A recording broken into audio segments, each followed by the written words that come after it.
বাংলাদেশের মহিলাদের জন্য ফতোয়া জারি মৌলবাদী। মহিলারা বাজারে যাওয়া এবং কেনাকাটার উপর নিষেধাজ্ঞা, এ বিষয়ে কি বলবেন?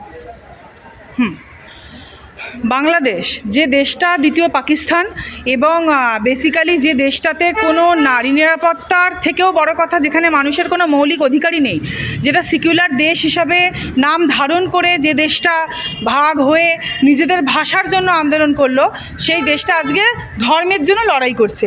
মানে ভাষার জন্য বাংলাদেশ দেশটা তৈরি করে তারা ধর্মের জন্য আজকে মারামারি কাটাকাটি করছে।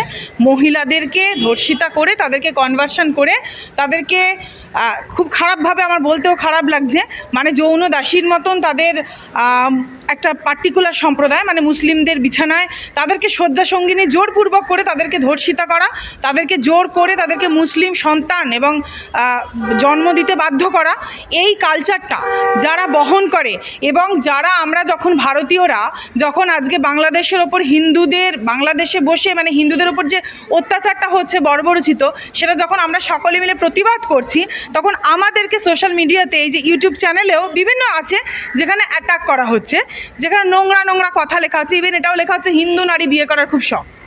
এটা আমি বলেছি আমার ভিডিওতেও, এই কথাটা বাংলাদেশি লিখছেন যে খুব সুন্দরী আপনি, হিন্দু নারী বিয়ে করার শখ। মানে এরা যারা নারীদের শুধু সৌন্দর্য দেখে, নারীদের ভেতরে মেধা দেখে না, মনন দেখে না, নারী যেটা মায়ের জাত, নারী যে একটা সৃষ্টি, যে আজকে একটা যেটা আমরা বলি সৃষ্টি স্থিতি বিনাশানাম, একজন সন্তানকে ধারণ করা থেকে শুরু করে তার নিজের শরীর দিয়ে তাকে রক্ষা করা, এবং এই যে ধরিত্রী আমাদের মাতা, ভারত মাতা, সেটাও কিন্তু অ্যাকচুয়ালি নারী। মানে নামটা আমাদের ভারত, মানে পুরুষ, কিন্তু এটার মানে দাঁড়ায় একটা নারীর।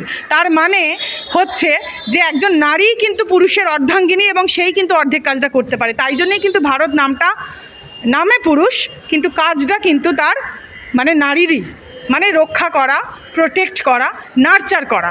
তাহলে সেই ভারতবর্ষের মতন দেশের জায়গায় তাদেরকে আসতে গেলে এই বাংলাদেশিদেরকে বহু সময় লেগে যাবে। তারা হয়তো মনে করছে ভারত মাতার পতাকাকে ভুল লুণ্ঠিত অবস্থা অবনমন করে ভারতীয় নারীদেরকে অ্যাটাক করে, যেহেতু আমরা হিন্দু ধর্মের জন্য লড়ছি, তারা মনে করছে তারা বিশাল উঁচুতে চলে যাচ্ছে। বাট না, মা গঙ্গাকে যেমন কোনোদিনই কলুষিত করা যায় না, আমার ভারত মাতাও সেটাই।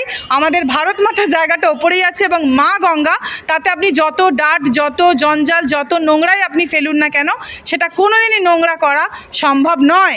এটা বাংলাদেশিরা ভুলে যাচ্ছে। আজকে ভারত মাতাকে আক্রমণ করে কিন্তু তারা নিজেদের দেশটাকেই পেছনে নিয়ে চলে যাচ্ছে, নাম্বার ওয়ান। আর নাম্বার টু, যেটা প্রশ্নটা তুমি আমাকে মানে করলে যে কেন ওরা ফতোয়া জারি করেছে, এই যে দেশটা, যে দেশে মানুষ সাধারণভাবে মানে তার নিজের যেটা ধর্মাচরণ সেটাই করতে বাধাপ্রাপ্ত হয়, সেই দেশটা ফতোয়া জারি মহিলাদের উপর করবে বলে কি খুব অবাক হচ্ছি না? তার কারণ ৭২-এ যখন ভাগের সময় মহিলাদেরকে টুকরো টুকরো করে কেটে তাদের রক্তের মানে বন্যা বয়ে গিয়েছে, তারা যখন ট্রেনে করে পালিয়ে আসছে, সেই বাংলাদেশি মানে নরনারীকে ডেকে জিজ্ঞাসা করলে বুঝবেন, কারোর মামা, কারোর কাকা, কারোর পিসি, কারোর দিদা, মানে যে কোনো রিলেশনে তার হোক, তাদের ওপরে আজকে এই বর্বরচিত মানে আক্রমণ। এই দেশটা কিন্তু এই দেশের ফলস্বরূপ আমাদেরকে খুব সচেতন থাকতে হবে, কারণ এই দেশের কোনো ছিটিফোঁটা আমাদের দেশে কিন্তু লাগতে দেওয়া যাবে না। আমাদের ভারত মাতা মহান, তারা কিন্তু চেষ্টা করবে আমাদের ভারত মাতাকে কলুষিত করার, সেই জায়গাটা আমাদেরকে রক্ষা করতে হবে। এরা যেভাবে বর্ডার দিয়ে ঢুকে যাচ্ছে বিভিন্নভাবে, আমাদের ফেক মানে নিজেদের পরিচয়পত্র বানিয়ে যেভাবে ক্ষতি করে যাচ্ছে, এদেরকে সত্বর আটকাতে হবে।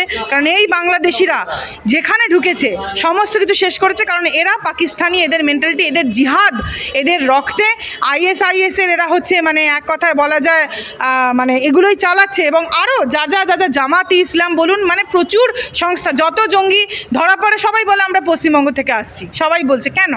কারণ তাদেরকে পশ্চিমবঙ্গে যে পাল পোষ করে তাদেরকে যে মানে পোষ্যপুত্র করে রাখা হয়েছে, কেন?